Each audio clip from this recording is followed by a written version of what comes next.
Hello, everybody, and welcome to the Bay LA podcast, your home for everything Lakers, Warriors, and news from around the association. I'm Casey. Alongside me, my fellow co-host, Roman Bombesti. How you doing, man? I'm doing good, man. I'm doing good. How are you? Doing well. Can't complain. But yeah. Before we start getting into things, if you guys can please like, rate, subscribe. The whole works wherever you get your podcast from. And as always, thank you very much for taking the time to listen to us talk. We really appreciate it. But yeah, so let's just get into it. Warriors defeat the Pelicans 106 to 124. They improved to a 3-1 record. Pretty dominating performance again. I mean, at least the second half. First half was a bit questionable, Yeah, but they yeah. It they was uh, it was ugly early. It didn't seem like the Warriors were able to find any consistent offensive looks, and they were just kind of getting beat everywhere on the floor. But yeah, things kind of turned around after the first half. yeah, that first half I was pretty concerned, especially that first quarter. I was texting the group chat like, "Oh, this game's so ugly," getting all pessimistic and stuff because Hmm. yeah, they just couldn't get anything going. Like, and they were playing, good enough defense, but yeah, Ingram and Zion just kept they couldn't be stopped, and they still finished with like 30, 31 points respectively. But Hmm. yeah, the Pelicans went on some pretty big runs. Like I think at one point the second quarter, I think it was like a 15-0 run, and then Lindy Waters comes in, hits a layup, breaks the dry spell, and I think the rest is history. As the Lindy Waters game is decided, Yes, he's here, Lindy Waters has arrived. He is here, and along with the rest of the team. But he got 31 minutes. 31 minutes. Steve Kerr could not take him off the floor. And let's just pull up the box score real quick. Yeah, 8 for 13. Yeah, you can't argue that. And the shots he's taking, like they looked confident.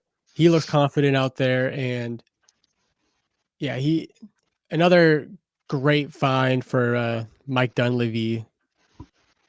Yeah, great pickup option. Um, yeah, I was just kind of blown away watching him. Like there was just a level of confidence out there every time he saw the ball, and when it got to him, it just seemed like he knew exactly what he wanted to do, and then he just executed. Like there wasn't any hesitation. He didn't look like he was kind of lost. He seemed to fit the system pretty well as it was being run out there. It was impressive to watch. Yeah, absolutely. And yeah, I think once he started heating up, I think the rest of the team kind of followed suit. Another thing too is they were playing really good team defense, like just hounding the ball and making life hard for the ball handlers that New Orleans have. But yeah, on a night where your depth is really going to be tested because you're missing Steph Curry with his ankle injury, you're missing D'Anthony Melton and Andrew Wiggins with lower back injuries. I think the depth earned a passing grade. Oh yeah, Like you, absolutely. This was a necessary night for all of these guys that, I mean, Steve Kerr is always going to find, minutes here and there for, to kind of make sure that everyone is still, warm and ready to play. Because I mean, I was surprised that Gary Payton didn't play a lot more for how good he was playing.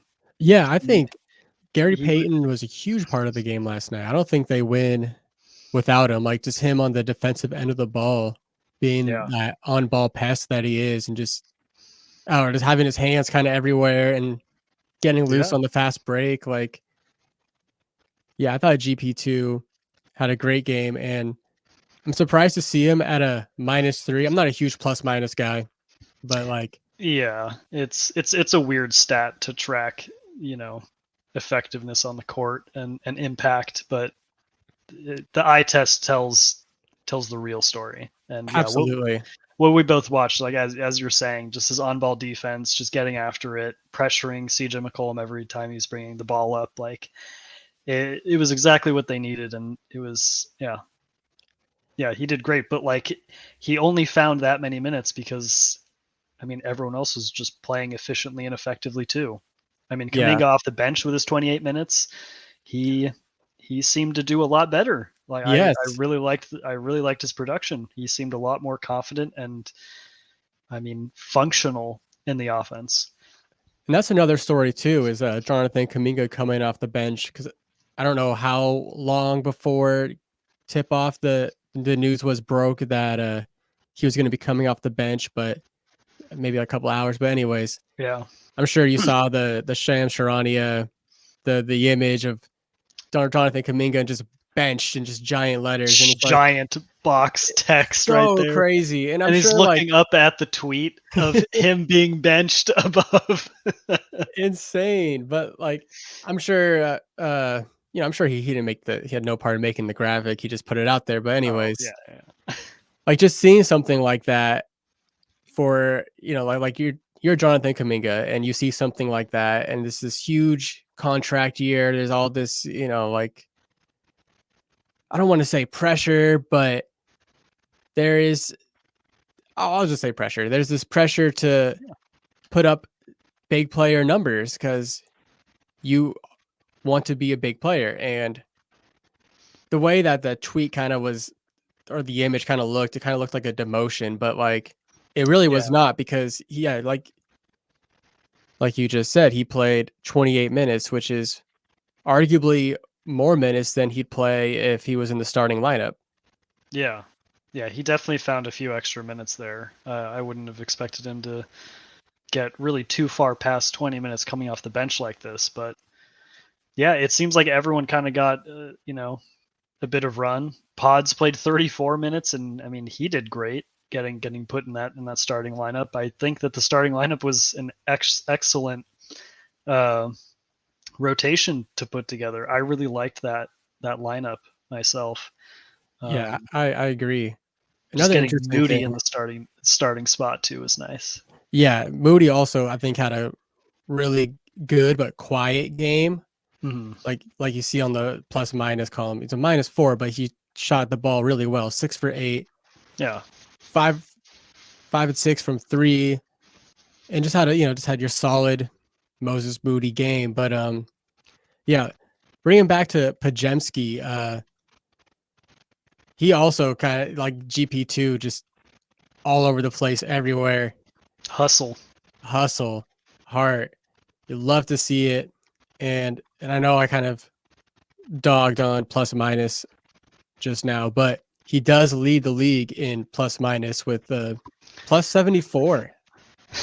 I mean, yeah, there is some degree of merit to the archaic value associated with plus minus, Yeah, but like it does mean something when you're a rotation guard in a guard heavy team and you're being that effective. And then yeah, when you're getting 34 minutes and you're ending plus 17 with I mean a pretty good shooting night overall for him compared to the rest of the team, like yeah, it was everything you needed to see out of someone just kind of filling in for that role.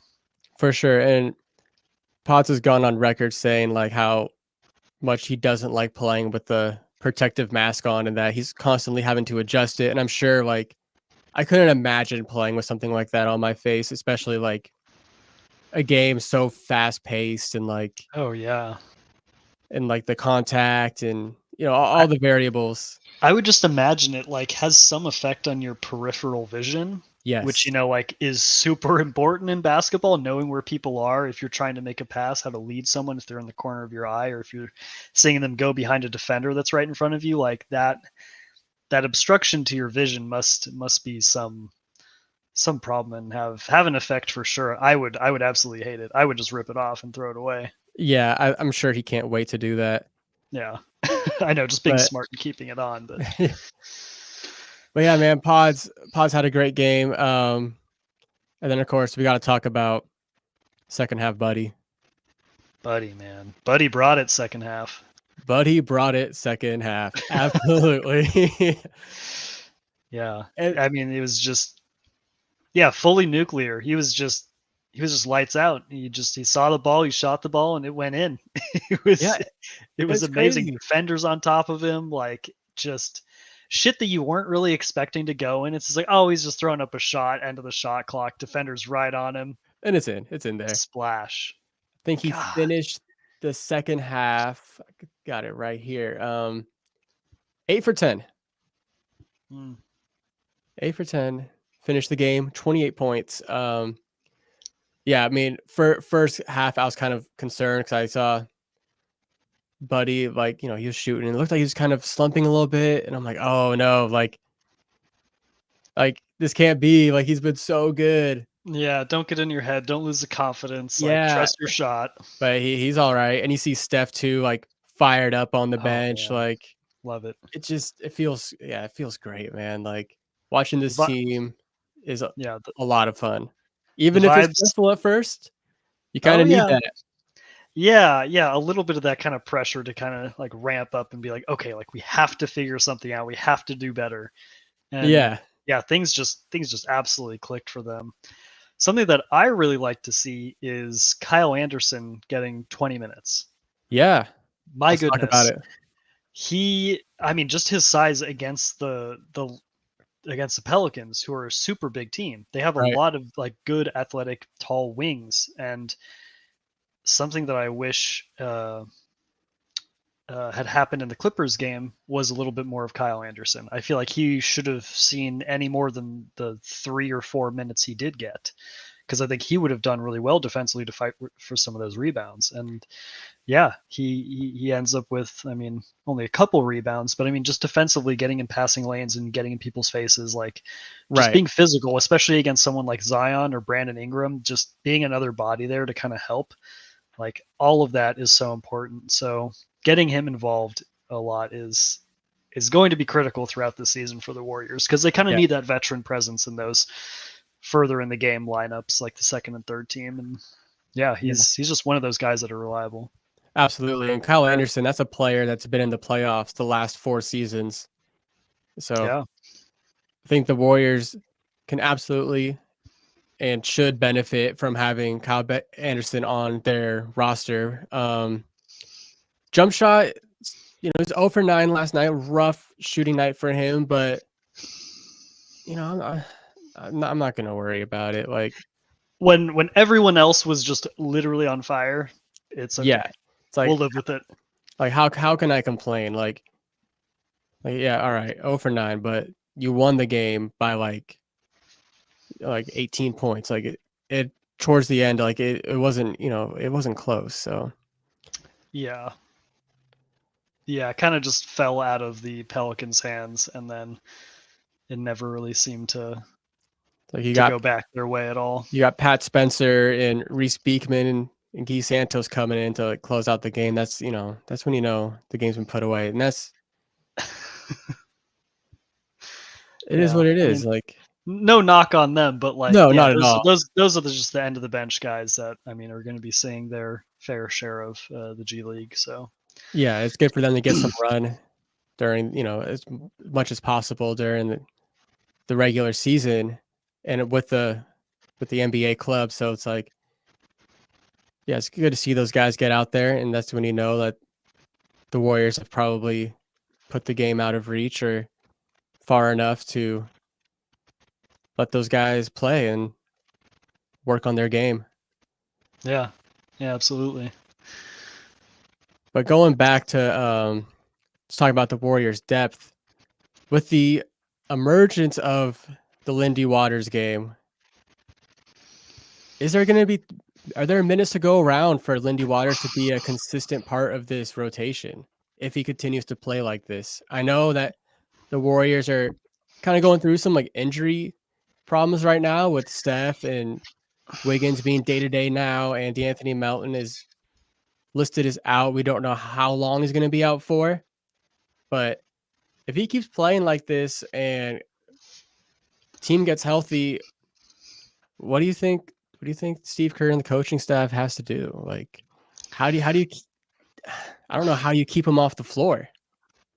In a team that has so many options at guard and forward, Lindy Waters at 6'6" falls into that. Can I be a two guard? Should I play, small forward at times? Like what? Like where? Yeah, as the question that you're stating, like where does he kind of fit with all this? I'm thinking he probably, with extended um, time of Steph being out and D'Anthony Melton not being available, I mean, we could see Lindy playing. I mean, the second ball handler for this team. Like, if Pods needs to come out, I feel like Lindy could absolutely handle that job, and he might Yeah. actually just end up being the one and having him pair with, I mean, maybe Moody at the two, or him and Gary Payton take the guard spots, and Moody comes in at small forward for them. That's an option, but yeah, just after last night, they're going to have to figure out a way. They need to start extending games just to get these guys more minutes. Yeah, I don't it's I pretty don't know. crazy. It's like I don't envy Steve Kerr and having to figure out like who to give minutes to and when and how and why. It's especially on a team where it's like all these guys can play. Yeah.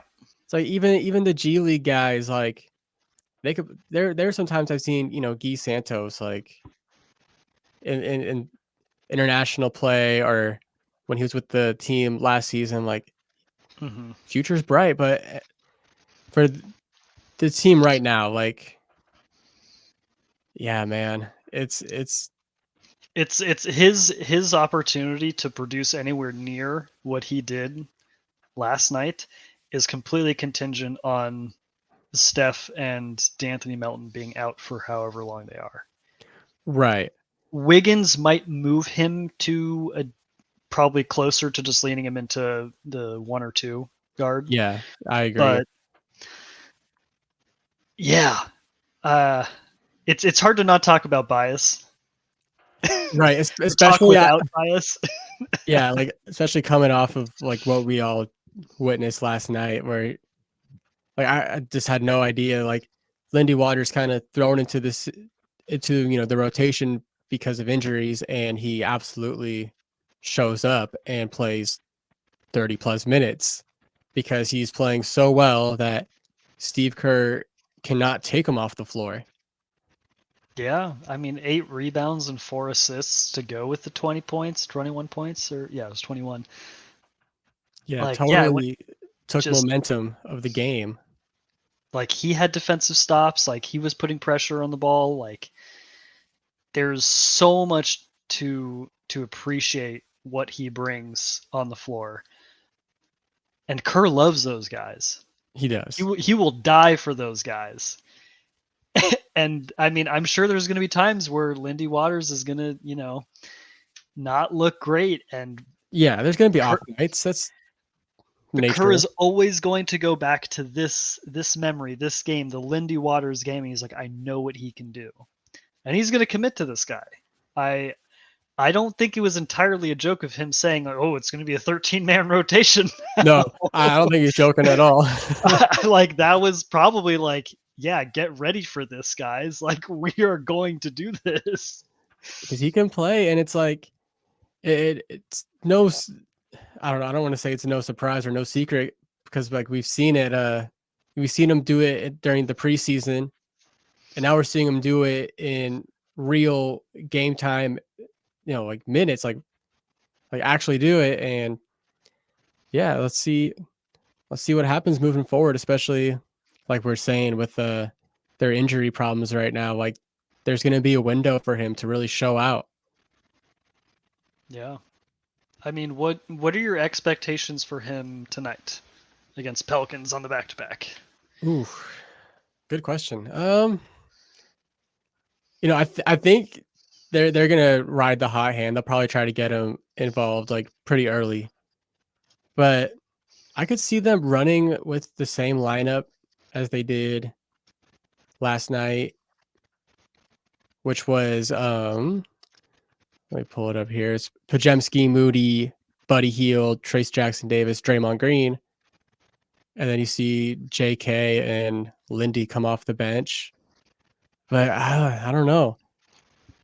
It's weird because to preview the game tonight a little bit, playing the same team 2 nights in a row at home, it seems kind of weird. So it's like, do you just kind of like copy paste, rinse, repeat the game plan of last night?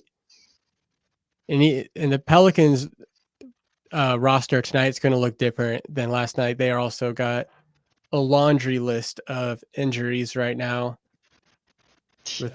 With DeJounte Murray, obviously had the fractured hand earlier this season. He's missing extended time. Trey Murphy had the hamstring injury going into the season. So they're both out. But we saw Herb Jones take a fall going for a ball. I think Pajemski, like again with Pajemski, and Pajemski kind of landed on his shoulder weird. Yeah. And so he's going to be missing tonight. And CJ McCollum is going to be out tonight with a right adductor injury. So yeah, the Pelicans are going to be short-staffed tonight, and yeah, I could see Lindy Waters just having the ultimate green light. Yeah, another game of maybe near 30 minutes, but yeah, I'm curious to see how many minutes he gets, and yeah, I wonder, do we know the starting lineup for the game as of right now? I haven't seen anything myself, but I'm curious to know if Moody is going to get another start. Let's see if anything broke by the time, while we're recording this right now, because I haven't seen anything, but we're almost an hour or a little less than an hour until game time. Yeah. So I'm sure there's got to be some sort of lineup. All right. I don't really know how to read this screen that NBA.com has, but it looks like let me share my screen real quick. Maybe you can help me decipher this. But it is looking like, all right, can you see this? Yeah. So it's looking like it's going to be Pods, Okay. Buddy Hield, Andrew Wiggins, Draymond Green, and Trace Jackson Davis. Okay. And for New Orleans, we got Jose Alvarado, Jordan Hawkins, Brandon Ingram, Zion Williamson, and Daniel Tice. Okay. Yeah.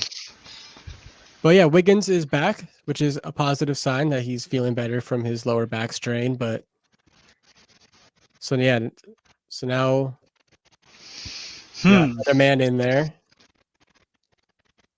Yeah, and JK is probably going to be 6-man. Yeah, they'll bring him in pretty early. I think he came in around like the 7-minute mark in the first quarter. Yeah, they have to bring him in early. Interesting. Okay. Yeah. Interesting starting lineup. I liked Moody in the starting lineup. I feel like he offers a lot offensively.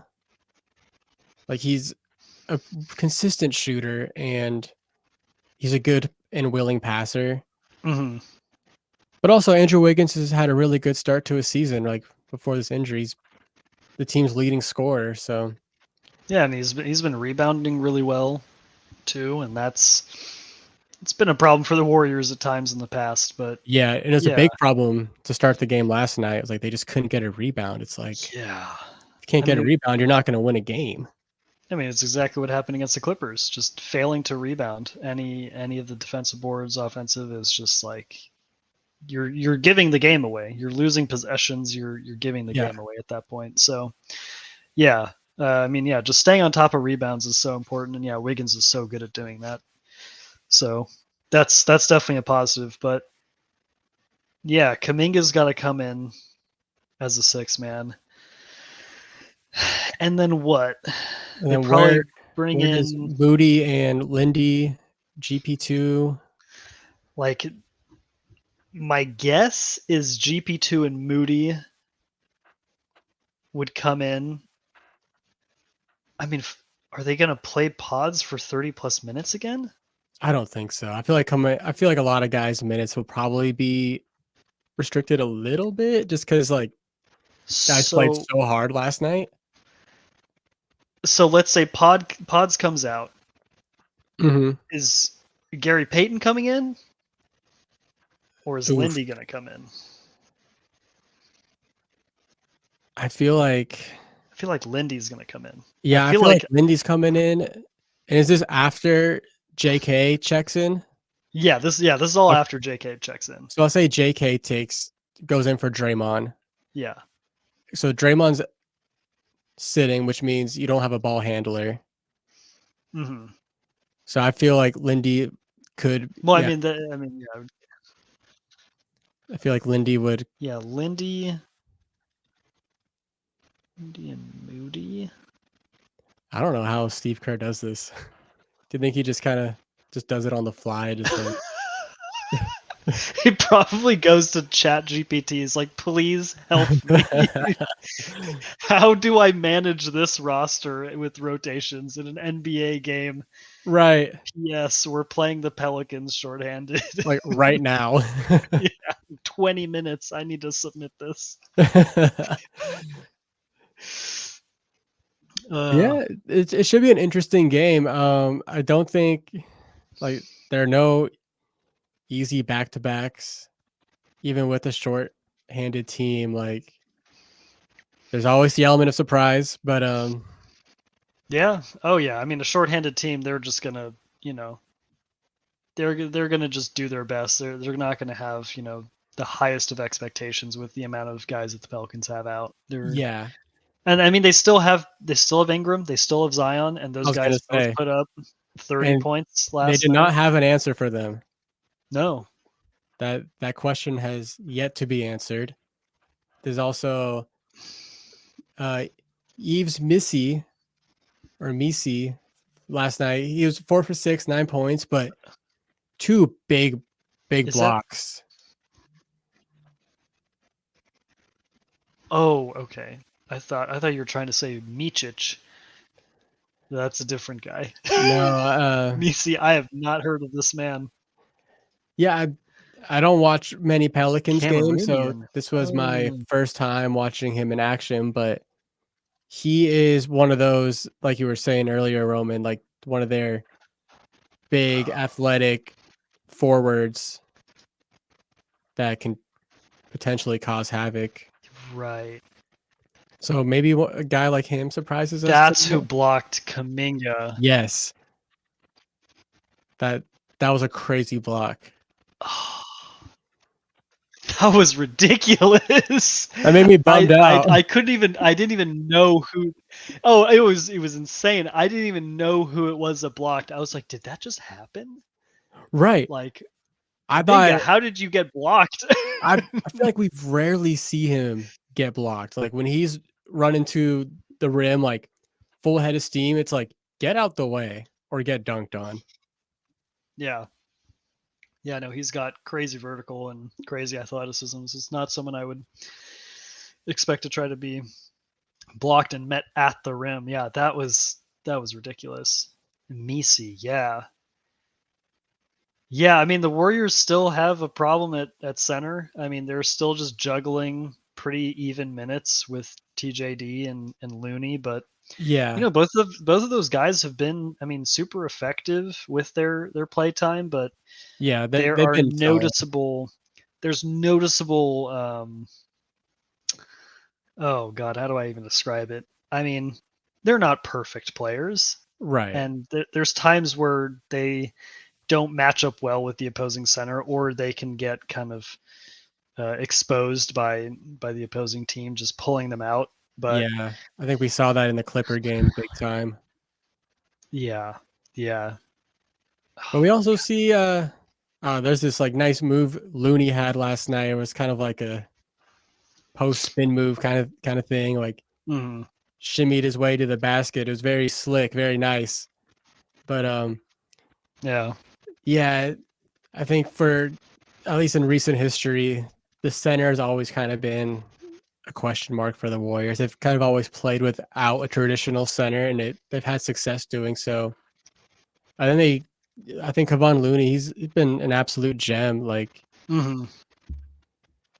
and TJD, he's also on that path. Like, he's played well in his young career so far. But yeah, there's definitely he's still learning the game, and there's going to be tough matchups for him. And the Pelicans, I think, are a tough matchup because of the size and athleticism they have, especially with Zion. Like when he's healthy and going, like he's pretty impossible to stop. Yeah, he's a big body that will back you down, or I mean, he can hit outside shots He and he'll can. just jump over you and dunk over you. Like he's just all around so talented, and he is very difficult to stop.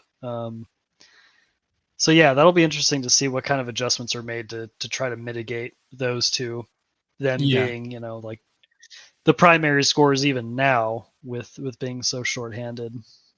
Yeah. So yeah, that'll be kind of curious. And uh, yeah, the Warriors, they only had 13 free throw attempts last night Pretty crazy. compared to 24 for the Pelicans. Yeah, the Warriors, they dominated the turnover battle last night. I don't have the stat for how much points off turnovers, but it was a lot. Oh yeah, 23 turnovers for the Pelicans, only 7 for the Warriors. Yep, and that's a recipe for success. So you take care of the ball, like Yeah, 15 steals. Jeez. Yeah. yeah. I mean, if they keep playing defense like they're playing last night, I think could feel pretty good about securing a win before hitting the road. But yeah, well, we'll have to see. Yeah. Yeah, that'll be interesting. I mean, the Warriors also shot twice as many threes than the Pelicans, so That makes sense. there's that. I mean, yeah, I kind of it felt like that too last night. Um, yeah, yeah. No, I'm excited to see all the adjustments from both sides. Yeah. Um, Another question I wanted to ask you though Yes. is, I mean, I wish I was able to ask this after the Clippers game, but I mean that's still kind of fresh. Yeah, it's fresh. Do the Warriors need to make a trade? Not right now. No. Yeah, I just don't know. Like I mean, just like it, would you give up an amount of this depth that they have right now for a big name? for a big I name. Ugh. like I'm not gonna put any name out there, Right, but right. like Just a big name. let's say Kaminga and other other pieces, other parts. Yeah, I mean, I feel like if they were to make a trade, I feel like Kaminga would have to be included just because of his contract situation. Like the team, the proposed team could re-sign him for a new deal after the season. But Yeah. yeah, right now at 3-1, I like what they got going on. I would like to see. I think after the Celtics game, Yeah. I I think that just this whole upcoming road trip because they'll play the Rockets, who I think they're a good team. Like Yeah, they're not bad. they're not bad. They got a lot of good young talent, and they're not like they don't have good young talent like Portland, where it's like they're very much rebuilding. It's like they are figuring it out in real time. Mm, And like Sengun, he's a stud. Jalen Green has been getting better. They got Fred VanVleet, who's a great shooter. So yeah, the yeah. Rockets, they're a good team. And then they play the Wizards, who I don't know. I love Jordan Poole, but Yeah, I love Jordan Poole. love Jordan Poole, and he's having a great season so far. So I love Yeah. to see that. Yeah, that'll be an interesting But that's kind of all they got going for him. reunion. But then after that, they played the Celtics, the Cavaliers, the Thunder, that all on the road, and then they come back home and they play the Mavericks and Grizzlies. So the schedule is about to get real tough real soon. Yeah, So that's a pretty tough stretch of road games against good and very good teams. yeah, absolutely. So I think we'll have a better idea of how this team measures up against like the top teams of the league, like in November. But definitely that Celtics game I got circled, not just because it's the Celtics and they are the defending champs, but they're just a really good team. Like it's not just the threes, it's the team defense, it's the screens, they're, and it's the depth. Like they are front to back, like they're a tough out. They are currently down to the Pacers, 96 to Interesting. 112. Yeah, 8 minutes left in the fourth. It's Okay. not an out of reach game, but No. it looks like the Pacers are just having an on it night in terms of shooting and just efficiency. Yeah, Pacers, they're an interesting team. they've got talent. I'm They I'm do. kind of excited to see a full experience of the Pascal Siakam and a higher emphasis on Benedict Mathurin. I really Yes. like him. He's super cool. Very good basketball player. Very good scorer. Um, yeah, yeah. The Pacers do have a young and feisty team. Very well put. They're going to be a fun watch in the East, which I feel like is Totally. kind of in a weird place, the Eastern Conference. But It is because especially after the Knicks trade, it's like, oh, maybe I need to start watching more Knicks games and see how things are looking now. But I feel like game one, it looked kind of bumpy. And then we got the whole situation in Philadelphia right now with Paul George is out. yeah, Embiid, I don't know what's going on with Embiid right now. But that's supposed to be a yeah, team like on paper is like that could be a top 3 team. yeah, yeah, absolutely. But health concerns just kind of chip Yeah. away at teams that on paper look good. And there's always been a history of Paul George dealing with things throughout a year, and he'll come Yeah. back, play well. He'll have his MVP stretch going into the playoffs, and then playoff P. But we'll see if they make it there in the first place. They are currently down to Yeah. the Pistons by 20 points. That's rough.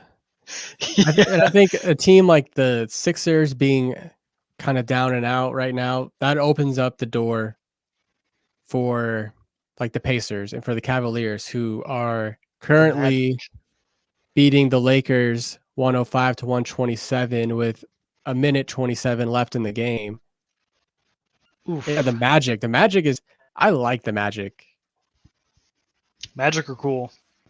There's Like, part of me that really wished Klay Thompson went there instead. yes, dude, me too. And I thought that's where he's Not gonna go. Like that fit works. Yeah, they could have really. I mean, they still can use someone like that, but yeah, it's not even because it was going to be him out of the West. But I mean, yeah, it just would have been great because Paolo Banchero is so good. I mean, He's Jalen really Suggs good. is awesome. Franz Wagner, Yeah, Wagner. yeah, he's lethal, and yeah, he just would have been. Oh man, just a perfect That's what they perfect were spot. missing last year too. Like they didn't have that steady 3-point shooter. Now they got KCP, which I think that was That's a right. great move for them.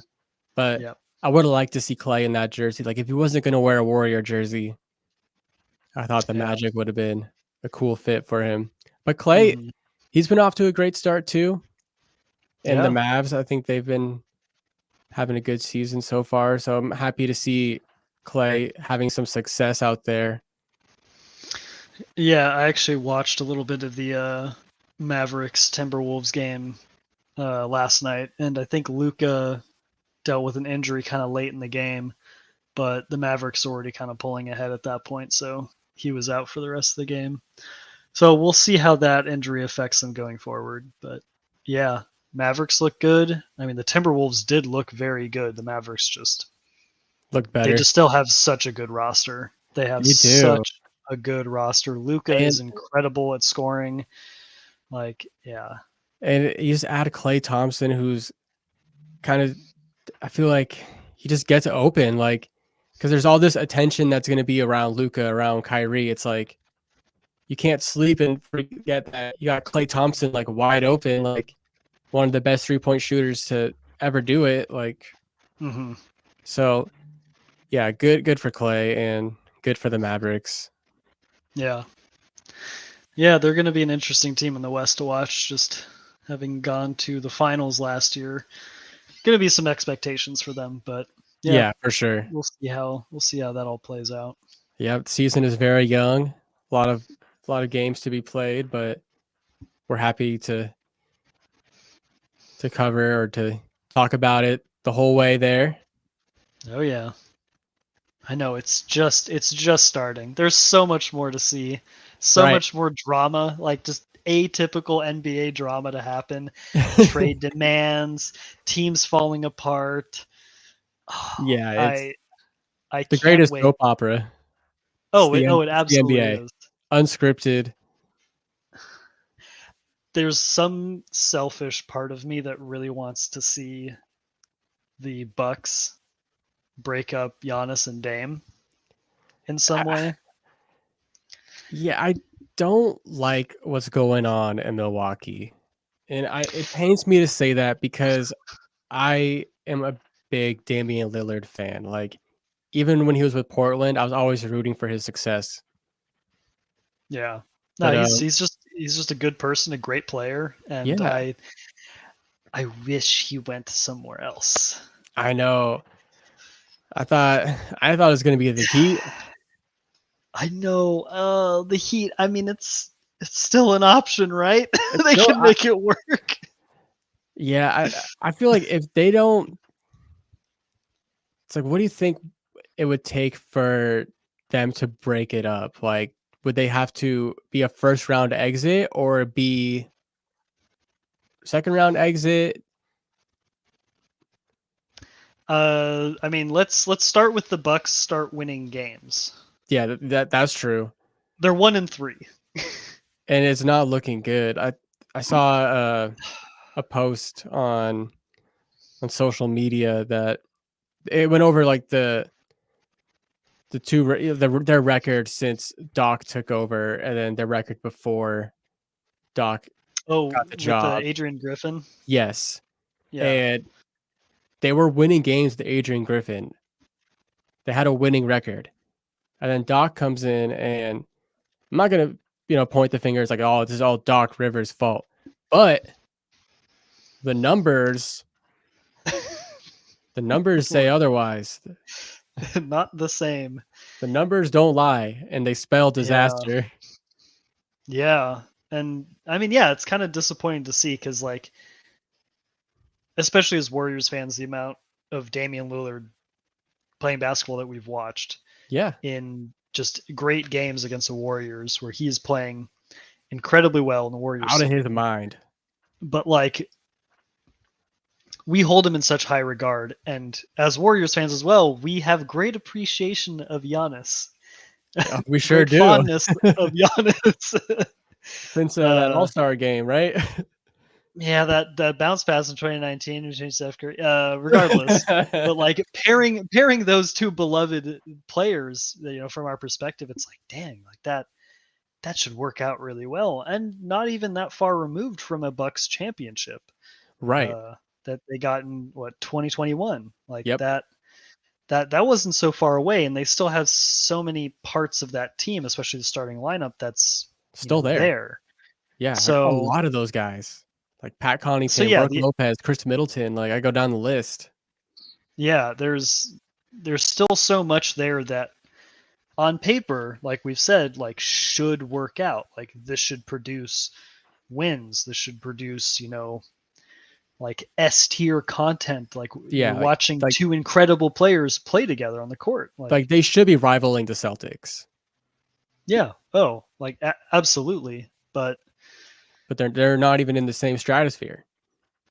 no, things have just looked super disconnected for them. So that'll be an interesting watch. I don't want to.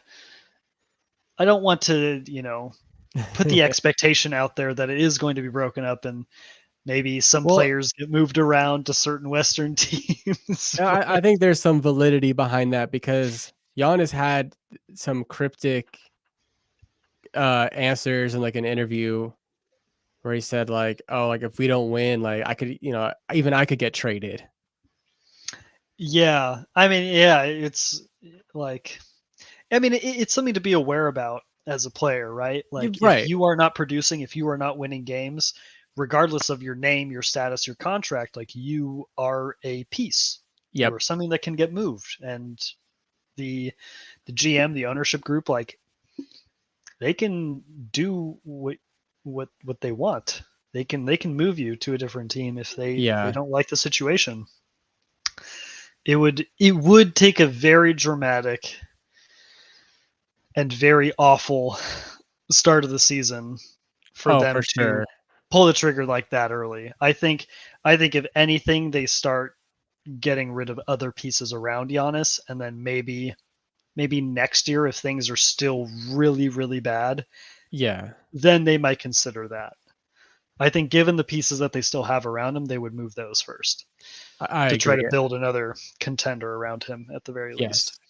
Because yeah, like Giannis, he's an all-world talent. Damian Lillard, you could say that about him as well. Like, Hmm. and I think their games kind of they should complement each other because you think of Giannis, you think like he dominates inside like the 3-point line. You Yeah. think of Damian Lillard, he's got the rest of it. Hmm. So Yeah. Yeah. I mean, maybe things get turned around sometime in the season. I've seen it before. Teams just kind of turn it on and get on a hot streak, get themselves in good playoff position, and make a run. But yep. that it's just something to keep an eye on, especially with all the teams that are also going through their own issues, their own changes, and they want to make a trade, they want to make a move, thinking that it's going to solve all their problems. So, Yeah, like what's going on with Miami right now? um, they're just kind of doing Miami things. I don't, I don't know. I think, I Oh, think they're they're actually playing right now. They're playing the Knicks and they are down 89-81 with 10 and 10:25 left in the game, but yeah, I don't know. I mean, I never am concerned about the Miami Heat because Eric Spoelstra is their coach. yeah, I he's such a good mind for the game, Yeah, I think and he just knows how to get that team like or just not just that team, but a team. Like it's like we'll go to the play-in and then we'll win the play-in and we'll make a run. yeah, yeah, he's a good manager of people, and he's Yes. also an incredible basketball mind. And I feel like that's a huge problem for a lot of head coaches is they don't know how to manage, I mean, any player's ego, because everyone wants to play, everyone wants to contribute, and it's kind of figuring out how to do that. And I mean, in the case of Steve Kerr, he's lucky to have pretty egoless stars to manage. Right. Draymond, Clay, and Steph, I mean, Yeah. Like never really had problems with them. I mean, no. Draymond is a little too interested in fisticuffs at times, but But that's a part of the experience. yeah, it's part of But the experience. like yeah, going to the talking about like the ego, the lack of ego on the Warriors have had like historically. Like we had Steph Curry at the height of his powers in his prime, coming off the unanimous MVP year. Welcome in Kevin Durant. And Kevin Yeah. Durant for those 2 years or 3 years with the Warriors, he Mhm. was the best player in basketball. Oh yeah. I mean that whole team was just lethal. I Yeah, like mean, some they of the they best almost went basketball. they almost went perfect throughout a postseason. losing one game in the finals to the Cavs. I didn't expect them to lose a single game. I honestly It thought didn't that it look was like they were going to. it honestly seemed like it was some like TV like rigging behind the scenes string pulling where they're like, we cannot have this Yeah, happen like that's to so much LeBron money left James. on the table too. Yeah. We can't have like only this many games, 16 games, that's it. Like we cannot have this. Yeah, But that team was so good. part of me really like misses watching that type of beautiful basketball that was just so absurdly dominant. It was kind of just like convenient to watch. It was like I don't have to stress. No, I have nothing to worry about. it's like you were shocked if they were in a close game, like coming Yeah, down to it's the like wire, like hold on, like yeah. what's Whoa. going on? Yeah. And then when they did Yeah. lose, it was like a surprise. And then, Mhm. but man, yeah, that good It was a times. run. Yeah, good times, but yeah, that's just I mean, yeah, to the original point, like the egoless aspect of these stars in Golden State, it just makes managing the roster so much easier because Steph Curry as like the level of player that he is, this superstar, this all-time all-world talent, if he is just like I'm cool, like we just got to make it work, like we like I'm fine, making things work for other players, like that sets the standard for everyone else Yeah, because he's at the top. He's the top of the list for like, what do you want? yeah, and like if you're, you got Steph at the top of the list. Let's say you're one of those guys that are not at the top of the list, and you see the guy at the top of the list being, a total selfless player, like just team first guy. It's like now you got to follow suit. It's like if he's doing it, that means I have to do that. Like Yeah, it's it's the cool because culture. it's the culture, absolutely. And Jonathan Kaminga last night, he was asked about coming off the bench, and he had a really nice quote. I forget what exactly he said, but it was something along the lines of like, it's like I just, like he just wants to go out there, contribute to the team, and help them win. Hmm. Like he doesn't care about being, like being a starter, like being in the starting lineup. Like he just wants to play and help them win. And Yeah, that's I mean that's a great mentality to have kind of going into this situation for him, especially with his contract being that kind of looming threat over him almost. right. But I mean, I don't want to say this to sound like I don't believe what he's saying, but that could be a bit of media training and saying what you think people want to hear. It's a very professional answer. It is. It is. But like I I would also expect Kaminga to be very direct and blunt about something like this because Mhm. in the past he hasn't held back all of that stuff. Like he's gone out of his way to go talk to people about his complaints about his situation. Yeah, that was So, crazy. I mean, yeah, I would like to take his words at face value here. Yeah, for sure. Yeah, we'll see what JK's got in store for us tonight. But yeah, I think is there anything else that we wanna talk about? No, I think we hit all our notes here, and Yeah. I think I was Might have went a trying little to over trying to today, throw out. but it's all good. Oh yeah, we got close to an hour. Ooh. It's all right. Always a good conversation, and if you guys are still listening, thanks for coming along on the ride. We appreciate it, and yeah, Warriors take on the Pelicans tonight at the Chase Center in T minus 26 minutes if you're on the West Coast, 7 o'clock. But yeah, thank you guys for tuning in, and until next time, see you guys later. See you guys later. Thanks for listening or watching.